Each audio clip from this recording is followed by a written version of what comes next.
حضرت تو کہتے تھے جو یہ حیات کو نہیں مانتا مردوں کی وہ میرے نزدیک مسلمان نہیں. کیوں؟ کہنے لگے کہ حضرت آدم علیہ السلام کے وقت نبی کریم صلی اللہ علیہ وسلم کی روح اطہر تھی کہ نہیں تھی؟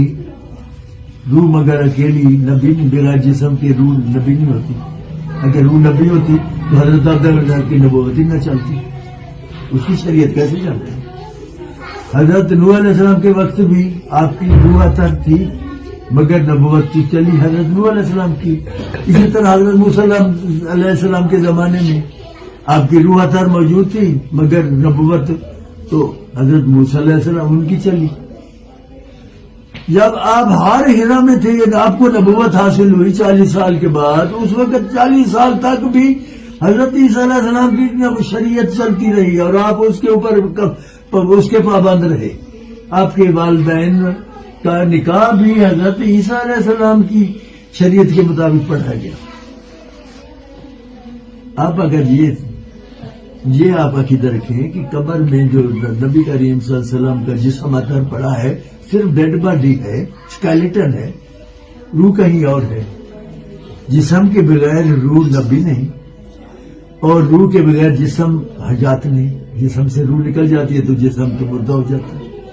اس کا مطلب ہے روضہ اطہر میں پڑا ہوا جسم نبی نہیں. جو روح ہے جو جہاں پر یہ لیجین اور وغیرہ تو وہ بھی نبی نہیں.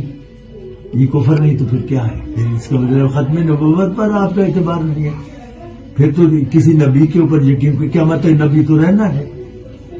تو اس کا مطلب یہ ہے دوسرے لفظوں میں کہ آپ ختم نبوت پر آپ کو اعتبار نہیں کر رہا، آپ حیات نہیں مانتے. تو اس لیے تو آپ کو جہاں قبرستان سے گزرتے ہیں تو حکم ہے کہ ان کو السلام علیکم یا اہل القبور آپ سلام ڈالیں. کبھی آپ نے درختوں کو کہا السلام علیکم یا شجر، کبھی پتھروں سے گزرتے ہیں تو کبھی کہا کہ السلام علیکم یا حجر. نہیں، پتہ ہے کہ وہ حیات نہیں. تو مگر مردوں کو آپ کہتے ہیں قبر والوں کے السلام علیکم یا اہل القبور، قبر والوں السلام علیکم. حضرت کہتے ہیں جو حیات نہیں مانتا تو اس کو میں مسلمان نہیں سمجھتا. حیات نہیں مانتے آپ نبی کریم صلی اللہ علیہ وسلم، یہ تو پھر نبوت سے خطرے میں پڑ جاتی ہے. یہ اختلافی مسئلہ نہیں. حضرت فرماتے یہ بہت آپ کو محتاط رہنا چاہیے کہ کبھی یہ لوگ مولوی جو ہے نا اس کو تو قرآن کی تفہیم نہیں ہے. یہ کہتے ہیں یہ اختلافی مسئلہ ہے، کچھ لوگ مانتے تھے کچھ نہیں مانتے تھے. حضرت کہتے ہیں نا بالکل غلط، سب مانتے تھے. یہ ادھر آ کے کوئی دو فرقے بن گئے پیٹ کی خاطر. یہ آدھے اس کو جو ہے لتاڑتے ہیں، آدھے اس کو لتاڑتے ہیں. ہمارا مذہب ہندی مولوی تک محدود ہو گیا ہے. ٹوٹی پھوٹی نماز پڑھی اور مسجد میں مولوی کی تقریر سنی، جہاں تک کہ قبر میں پہنچ گئے. کچھ نہیں کرتے، عبادت ریاضت تقویٰ پرہیزگاری کچھ نہیں. بس مولوی نے اپنے ایسے حصار میں ہمیں گرفتار کیا ہوا ہے کہ ٹوٹی پھوٹی نماز پڑھ لیں اور مولوی کی تقریر سن لیں. یہ مذہب ہے. تمہیں میری بنی یا پھر آپ بتائیں کہ مذہب کوئی اور بھی ہے، کیونکہ آج کل یہی مذہب بن رہ گیا ہے. آپ پڑھنے وغیرہ کا بھی بتاتے ہیں ساتھ پڑھنے کا کیا ہے؟ نہیں، میں پڑھ نہیں پڑھ، ساری دنیا پڑھ رہی ہے.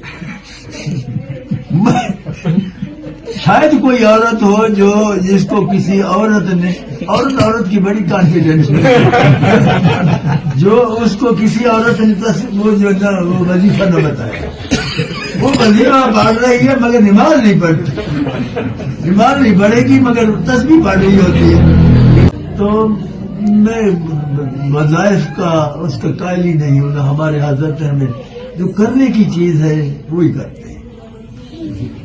ہاں جی، کچھ بھی نہیں کرتے، بس ذکر کرتے ہیں. اتنا چھوٹا سا نسخہ ہے، صبح شام آدھا گھنٹہ ذکر کر لیا تو بس وہی اتنے اثرات دکھاتا ہے.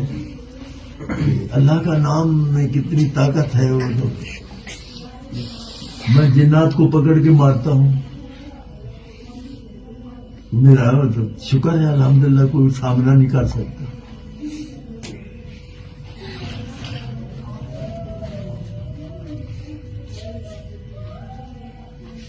اس میں بڑی بہت طاقت بندے کے اندر ایسی وہ آ جاتی ہے. آج تک کسی ذکر کرنے والے کے گھر میں کوئی مسئلہ نہیں ہوتا.